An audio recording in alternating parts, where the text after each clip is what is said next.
Today we're going to talk about proportions. Yesterday at the end of our lesson we defined a proportion to be an equation that sets equal two ratios. And we said yesterday and learned yesterday that a ratio is a fraction, or that's one way to represent a ratio is a fraction. So a proportion is a fraction equal to a fraction. And today we're going to learn some properties about proportions. So here our starting given proportion is going to be that A over B is equal to C over D. Okay, so one fraction equal to one fraction. The first property listed here is probably the most important one. It's what we call cross multiplying. Should we write that down? If you would like to. Yes. The book calls it means extreme. That just seems like a strange name to me. It's cross multiplying to me, but if you see in the book somewhere that it says means extreme, that's what it means is cross multiplying. What cross multiplying says is take the original proportion and multiply the two things that are on a diagonal together and set that equal to multiplying the other diagonal together. So A times D equals B times C. Multiplying one diagonal is equivalent to multiplying the other diagonal. It's probably the most important of all of these properties because that's the one that we're going to use to solve proportions for a missing piece. As for the other proportions here, we want to look at what are they doing to the original. So the second one here has A over C equal to B over D. What that one's doing is reading the equation across instead of reading the equation up and down. So it's saying if I read the top across from left to right and set that up as a fraction, it should be the same as reading the bottom across from left to right. Some of these are a little bit hard to believe when you just kind of look at them. So if we go ahead and throw some numbers into this, I'm going to say our original is 2 over 4 equals 3 over 6. First, is that true? Yes. Okay, 2 over 4 and 3 over 6, they both reduce to the same thing. So this is a true proportion. So then any of these properties should work, given these numbers. So cross-multiplying would say, multiply one diagonal, 2 times 6, should equal multiply the other diagonal, 4 times 3. Does that work? Yeah, 12 equals 12. So that remained true. So that should be a true property. There's nothing special about the numbers that I picked. We could pick any proportion, and this should still hold. I just happened to pick some easy numbers to work with. The second one says, what about if we read these numbers across and set them up as fractions? So does 2 over 3 equal the bottoms, 4 over 6? Yeah, those both reduce down to the same thing. So that one says that we can read across from left to right and set that up as a proportion as well. What change does the third one make to the original? Flips them upside down. And it flips them both upside down.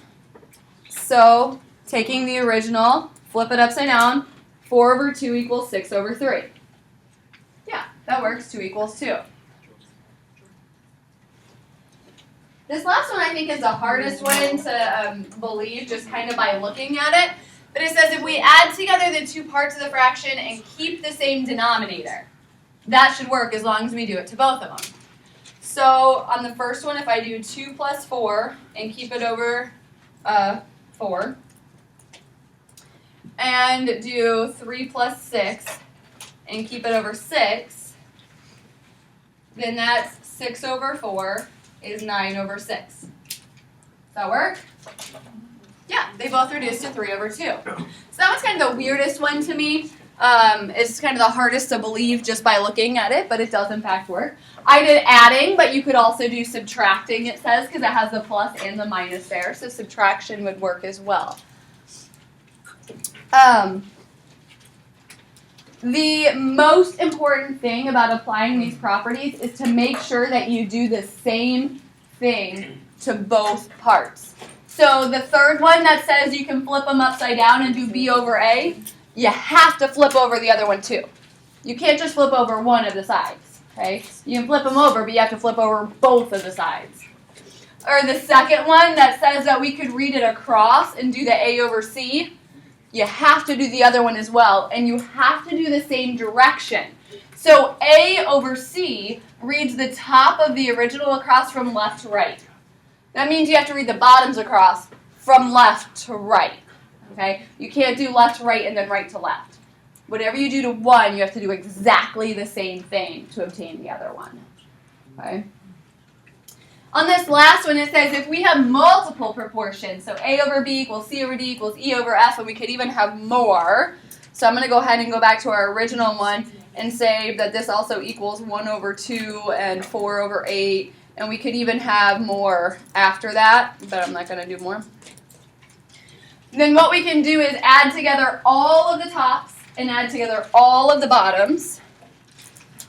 So that would be 1 plus 2 plus 3 plus 4 and possibly even more. And on the bottom, 2 plus 4 plus 6 plus 8 plus possibly even more.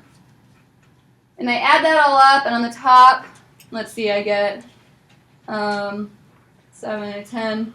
And on the bottom, I get 20, which reduces to 1/2, which is where we started. Okay? So it says you can add together all the tops, add together all the bottoms, and all you're really doing is getting yourself right back where you started. Okay? So in our assignment today, we're going to be applying these properties of proportions. Mainly, again, the most important one being that cross-multiplying, but in some we will multiply each of these properties, or set up each of these properties.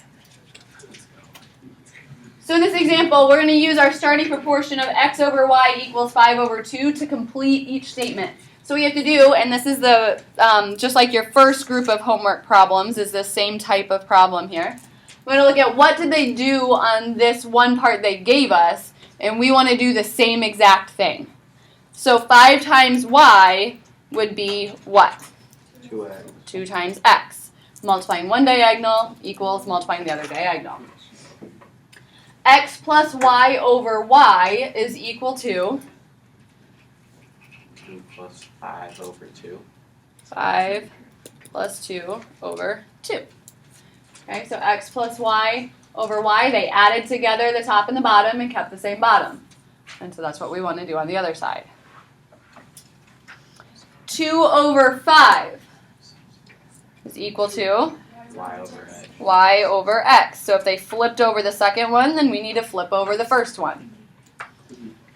X over 5. Y over 2. Y over 2. So they read the top across from left to right, so we need to read the bottom across from left to right. Okay, whatever you do on the one, you have to make sure you do the same thing on the other. Is the general rule of all of these properties.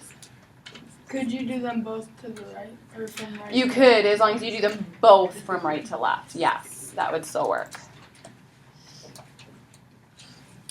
For the rest of our examples, we're going to look at solving some proportions.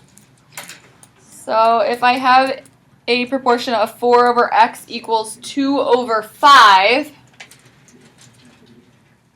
some of you might be able to just look at this and see what the answer is going to be. Some of you may not, but I promise the problems will get harder too, and there will probably be some that nobody will be able to just look at and tell the answer.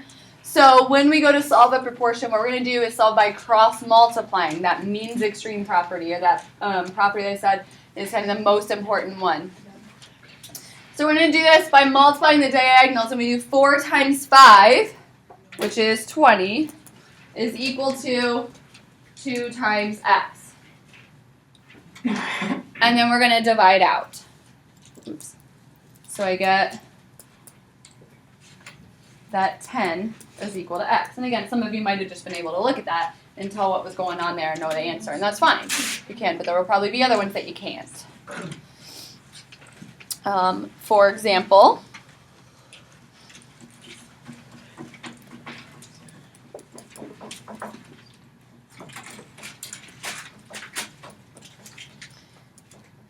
x plus 3 over 2 equals 4 over 3. I can't just look at this and know the answer. Some of you might be able to. I'm just not that good with doing number stuff in my head. So I can't just look at this and know the answer. I have to solve this by cross-multiplying.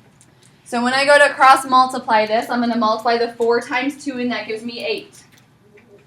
Then I'm going to multiply the 3 times the x plus 3. And I need to multiply the 3 by all of the x plus 3, which means I need to do what? 3x plus 9. 3x plus 9 I need to distribute.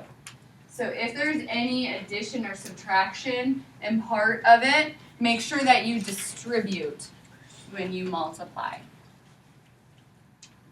Then to solve this equation, I'm going to subtract 9 from both sides. And I'm going to divide by 3. And that gives me a solution of negative 1/3. Fractions are numbers too. So we can get fractions as answers. It doesn't mean that you're wrong if you get a fraction as an answer. Questions?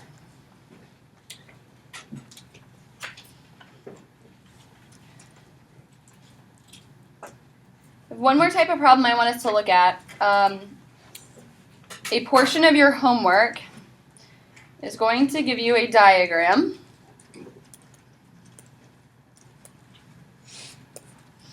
That looks like this. And the directions, which many students happen to overlook, say that KR over RT is equal to KS over SU. So we're given a proportion about pieces of these triangle sides.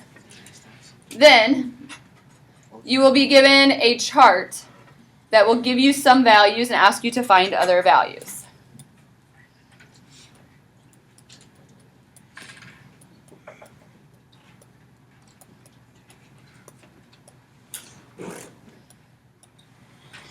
So for example,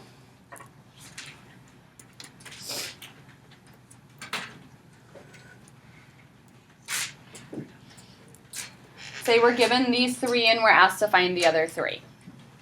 So I'm going to label my diagram according to what I know here. I know KR is 8, I know KT is 10, and I know KS is 12. Yes.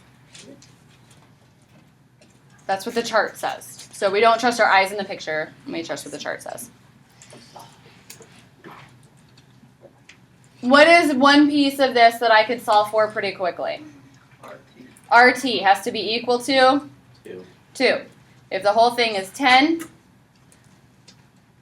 then that piece must be 2. To solve for SU and KU, I need to use the given proportion.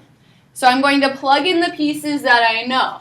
KR is 8, RT is 2, KS is 12, and I don't know what SU is, so that'll be my X.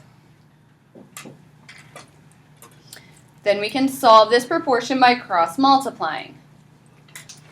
24 equals 8x, so x equals 3. So that was SU is 3 then, which means that KU is 15. Questions? Again, you will have ones just like this using the same picture in your assignment, just different numbers. I do want to do one more like this, given some different information. Let's say 12, 4, and 20 are our given values for those things.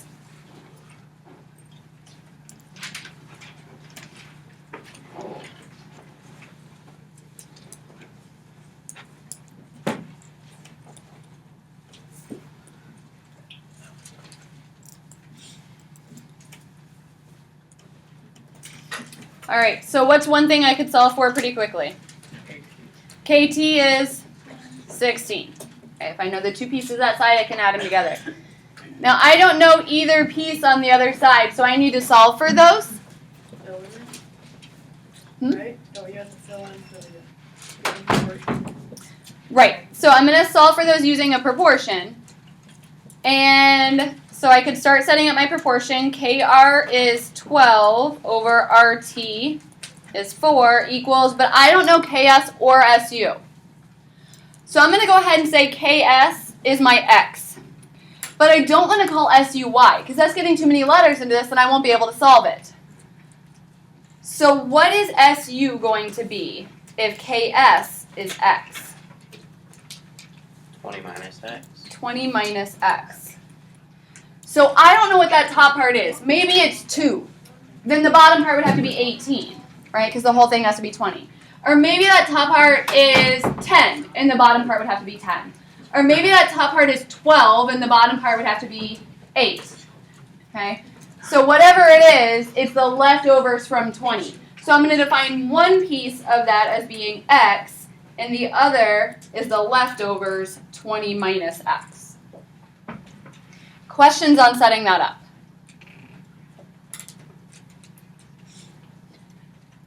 Then we want to solve this by cross multiplying. So I'm going to multiply 4 times X, and I'm going to multiply 12 by all of 20 minus X, which means distributing 240 minus 12X. I'm going to add 12X to both sides.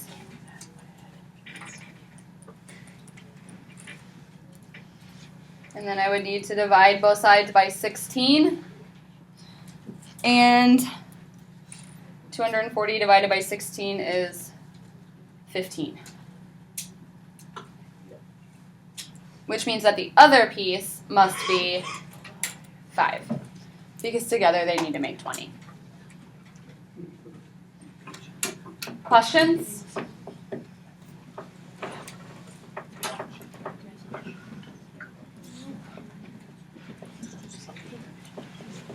Your assignment is from 7.2 tonight. I know I assigned all odds, and I know odds are in the back, so just a reminder about your academic integrity, that checking answers is totally and completely fine, but copying answers is a breach of your academic integrity.